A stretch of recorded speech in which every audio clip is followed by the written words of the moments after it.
Hi everybody. I wanted to show you how you can use files from your cutting files in your embroidery, convert them to embroidery files using your embroidery machine. So I found this bracket in the Pazzles Craft Room library, I believe, and I got these leaves from the Blue Book. So this is going to be two steps. And I'm recording this over the original video, so if it's not keeping up with my cursor, that's why. So the first thing that I did was I went and I made a convert to image. That's so I can save it, print it out, and put it next to my embroidery machine to see the colors that I chose when I'm picking out my threads. So I saved it as a 300 DPI, and that way I get a good image out of it.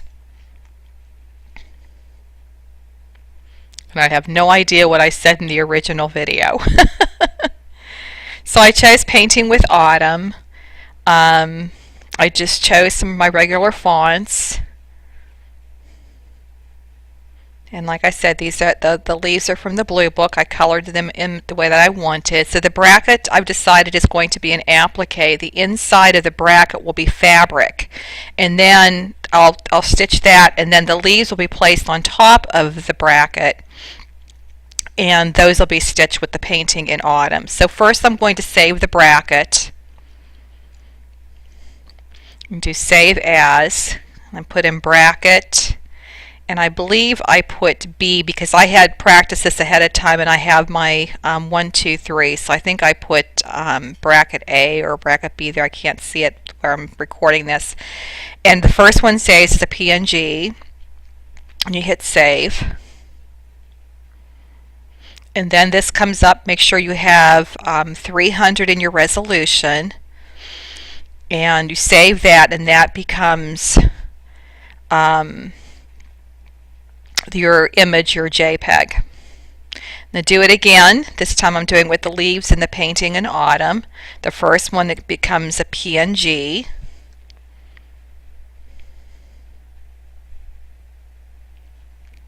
And then make sure it's 300 resolution.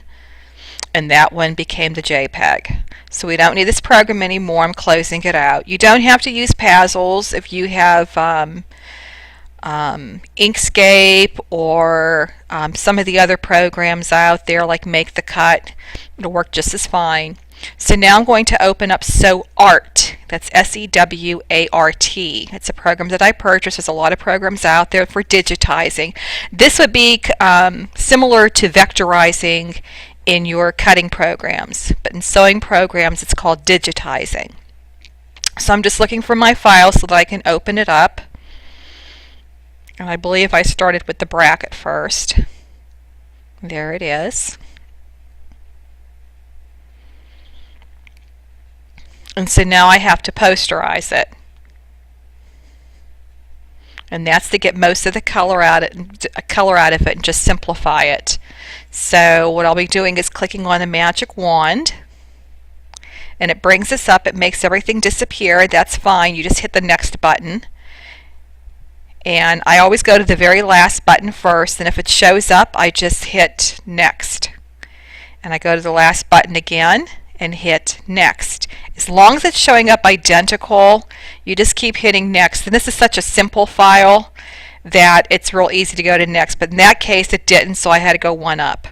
So this file is finished as far as the posterizing is concerned. And now I'm going to the stitching. And I want this to be a satin stitch because it's going to go around fabric. It needs to hold the fabric in place. So I'm hitting center for the satin. And I believe I upped it to 40. Where I'm doing the editing, I can't read the numbers of what it says. So I'm guessing it was 40. And then you click on it and it shows the stitches. And if that's the way you want it to be, then you hit save as.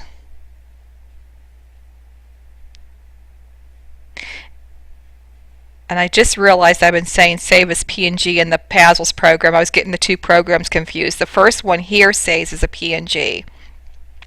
In the Pazzles it just saves as a JPEG. But I'm having a very difficult time reading what it's saying here.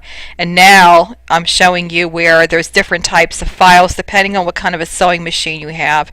This program gives you different options to be able to save it. In my case, I need PES because I have a Brothers machine. Mine is the Brothers 770. PE770. It's showing up there that it was all saved. And I'm done with that file. I'm not closing out the program, just that file. Now I'm going to open up Painting with Autumn. And there it is. Hit open.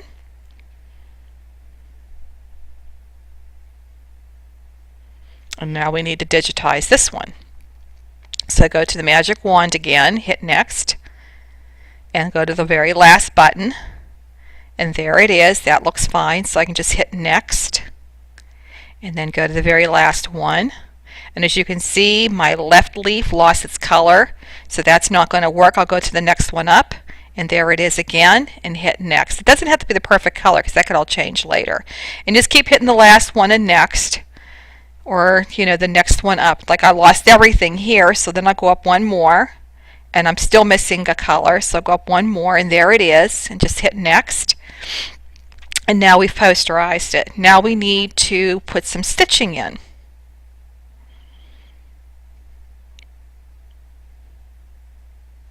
So I'll go to my sewing machine, and this time I don't want it to be a satin stitch like I had for the other, and I'm on the wrong box. I just realized when I did this I still had it on applique. I need to switch it to feel. So it's on feel, and I'm picking out patterns and designs. It does, like when you go to click on that, like I chose that one, I click on it, it shows two different colors. It's not going to stitch out in two different colors because you're only using one color thread. It's showing you the pattern that it's going to stitch on that image, so you don't have to just use satin stitch. So I'm just picking different patterns and filling in my leaves. And I can't make up my mind. Just keep looking. That was the default. Don't want that. So I decided on circles. And those will be the patterns for the fill stitches. Now I need to do my lettering, and I'm going to go back to the default for that because for that I do want it to be satin, but in order to make sure I'm clicking on that and not the outside of the image, because it will satin stitch the outside of the image too if you click on the white area. So I came up close so that I can click just on the lettering itself, and you have to make sure that you get like the little dots above the eyes. Anything that is loose on that white space needs to be clicked on. Now there is an option where you can click on it all at the same time and it'll all feel. However, because I chose different patterns, I have to do each one individually now. If I had chose all satin or one of the designs for everything, I would not have had to do that. Okay. So now I have it the way that I want it. It's already stitched. I'm going to go back to Save As. And I'm going to save my file to my desktop. And since I did this before, I've had like 1, 2, and 3 in here already. I think I chose B or C or something for that. I changed to letters instead of numbers. So the first one was a PNG, and the second save will be my PES, which goes to my brother's sewing machine. And it's showing in that little box up there. It starts to print out, and that way you can make sure that it's saved the way it was supposed to, and you see all the different color stops on the right column, but that won't all be there when we get to the next program. So now I'm going to go to SewWhatPro, or SewWhat64, I forget the name of it, and I'm going to open up my files. I'm setting my hoop size, which I put 5 by 7. It's actually 7 by 5, but I did a 5 by 7 because it's horizontal. That way it's easier for you to see what I'm doing, but normally I would do it 7 by 5 when I go to stitch. So I'm looking for my files, and there's my bracket. And now I'm going to hit merge. If you hit open, it'll just go to a different screen. So if you hit merge, it brings it together. And I'm having a hard time finding my very last one. There it is. And now I need to align the two files again. So I centered them when I hit that box up there. And now I'm using my arrow keys. I thought I was hitting the bracket at first and I wasn't, but it's underneath, so I needed to hit the painting with Autumn just to get it out of the way so I can get my bracket where I needed it. And now I'm going to click on the painting with Autumn and get it centered in that bracket the way that I want it to be in the hoop. So there is my format, getting ready to get stitched out in this particular program.